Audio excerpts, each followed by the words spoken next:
श्रृंखला हुई ड्रॉ, फिर भी गंभीर करेंगे इन 3 बोझ बने खिलाड़ियों के करियर का खात्मा। हाँ यार, आपने बिल्कुल ठीक सुना, भारतीय टीम ने इतिहास रच दिया है। लेकिन इस श्रृंखला से ठीक पहले गंभीर के ऊपर सवाल उठे थे। सवाल ये उठा था कि बिना रोहित, बिना विराट के क्या कुछ स्क्वाड का चयन कर दिया। इस सवाल उठा था कि साई सुदर्शन किस दम पर आए। बहुत सारे सवाल उठे थे। जब श्रृंखला आगे बढ़ी तो सवाल उठे कि कुलदीप यादव क्यों नहीं है, और सबको जवाब मिल गया कि गंभीर की क्या सोच है, गंभीर किस उद्देश्य से इस श्रृंखला में आए थे, क्या कुछ उनका टीम कॉम्बिनेशन था।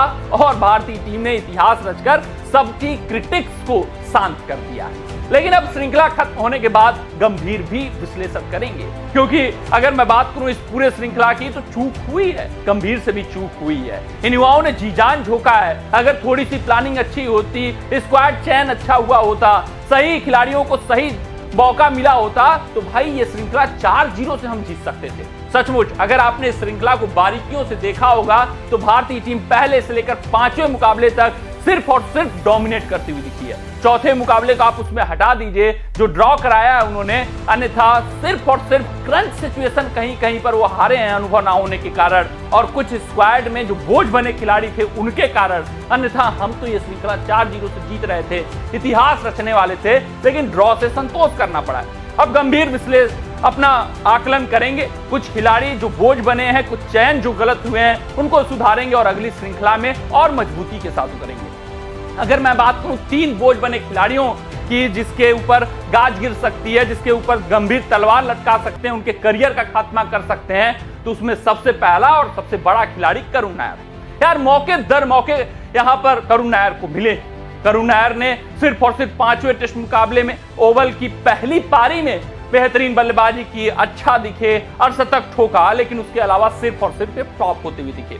चाहे मैं बात करूं दूसरी पारी की, वहां पर भी करुण नायर का बल्ला नहीं बोला। पहले टेस्ट मुकाबले से लेकर 5वें टेस्ट मुकाबले तक, चौथे मुकाबले को छोड़कर इनको मौका मिला, लेकिन ये मौके को भुना नहीं पाए। करुण नायर अब अंतर्राष्ट्रीय पटल पर शायद ही मौका पाए, अब उनकी छुट्टी होनी तय है और नए खिलाड़ियों को तराशा जाएगा और उनको मौका दिया जाएगा। क्योंकि करुण नायर का अभी तक 300 के बाद सिर्फ और सिर्फ एक हाफ सेंचुरी आई है। उस हाफ सेंचुरी के बाद फिर से एक निराशाजनक प्रदर्शन आया है, तो अब इनके ऊपर रिलाई नहीं किया जा सकता। ये बात तय हो चुकी है अंतर्राष्ट्रीय स्तर पर, तो इनके ऊपर तलवार लटक सकती है, इनको भारतीय टीम स्क्वाड से बाहर कर सकती है। अगर मैं बात करूं दूसरे बोझ बने खिलाड़ी की जिसके चयन के ऊपर अब उंगलियां उठ रही हैं, वो है साई सुदर्शन। यार आप आईपीएल के दम पर कब तक खिलाड़ियों को मौका दे सकते हो? आप आईपीएल के दम पर आप इंस्टिंक्ट लाकर ये कैसे कर सकते हो कि खिलाड़ी खास है, इसके अंदर हुनर खास है?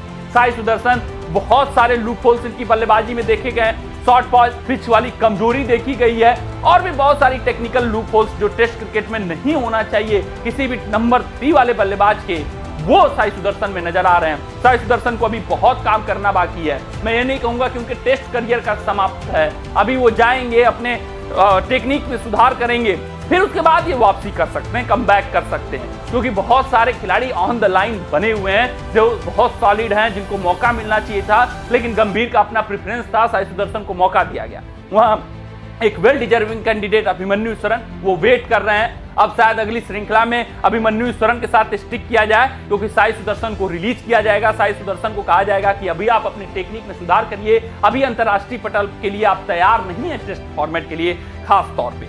तो अभिमन्यु ईश्वरन, श्रेयस अय्यर जैसे खिलाड़ियों को चुना जाएगा, टीम के स्क्वाड को और मजबूत किया जाएगा, बल्लेबाजी विभाग को और सुदृढ़ और सतर्क करने का प्रयास किया जाएगा। इन 2 खिलाड़ियों की लगभग छुट्टी होनी अगले स्क्वाड से तय माना जा रहा है। वहीं अगर मैं बात करूं तीसरे खिलाड़ी की, तो ये थोड़ा सा हैरान करने वाला फैसला हो सकता है जसप्रीत बुमराह। हाँ यार, बुमराह के होने की वजह से थोड़ी सी रणनीतियां बदलनी पड़ रही हैं, और बुमराह का बॉडी उस तरीके से रिस्पॉन्स भी नहीं कर रहा है। अगर 2 मैचों की टेस्ट श्रृंखला हुई तो जरूर जसप्रीत बुमराह भारतीय टेस्ट टीम के स्क्वाड का हिस्सा होंगे, क्योंकि उनके जैसा तेज गेंदबाज आपको मिलने वाला भी नहीं है। लेकिन भाई साहब, वो 2 मैच अगर कम रेगुलर अंतराल पे हुए तो बुमराह क्या खेल पाएंगे 2 के दोनों मैच? ये भी अपने आप में सवाल उठता है, क्योंकि आपने देखा होगा जब तीसरा और चौथा मुकाबला लगातार बुमराह खेलने का प्रयास किए तो चौथे में वो थके हुए नजर आ रहे थे। चौथे में उनके स्पीड में गिरावट नजर आ रही थी, हारे हुए बुमराह नजर आ रहे थे, वो पैनापन नजर नहीं आ रहा था। बुमराह साधारण गेंदबाजी कर रहे थे। बुमराह खुद भी अपने बॉडी को आंक रहे होंगे, बुमराह खुद भी समझ रहे होंगे कि अब शायद लगातार टेस्ट क्रिकेट खेलने की क्षमता उनके अंदर नहीं रह गई है। जिस कारण से 5 मैचों की टेस्ट श्रृंखला में आपने देखा 3 ही मुकाबला खेला, वो भी जो चौथा टेस्ट मुकाबला उनका तीसरा मुकाबला था, वहां पर वो बुमराह नहीं दिखे जिस बुमराह के हम आदी हैं। तो बुमराह खुद टेस्ट क्रिकेट से या तो संन्यास का ऐलान कर सकते हैं या तो बीसीसीआई उनके ऊपर बड़ा फैसला ले सकती है कि भाई आप 2 फॉर्मेट तक लिमिटेड रहिए, क्योंकि आपके होने से बहुत सारी रणनीतियां बदलनी पड़ रही हैं, तब्दीलियां करना पड़ रहा है, और कम से कम जब मुकाबले में आपको चयन किया जा रहा है तो अगर आपका 100% नहीं मिल रहा है तो भारतीय कप्तान बैकफुट पर आ जा रहे हैं। चौथे मुकाबले में वो देखने को मिला, जिस कारण से हम मुकाबला लगभग हार रहे थे, लेकिन वो तो सुंदर और जडेजा की ऐतिहासिक बल्लेबाजी आ गई जिसके कारण से मुकाबला ड्रॉ हो गया।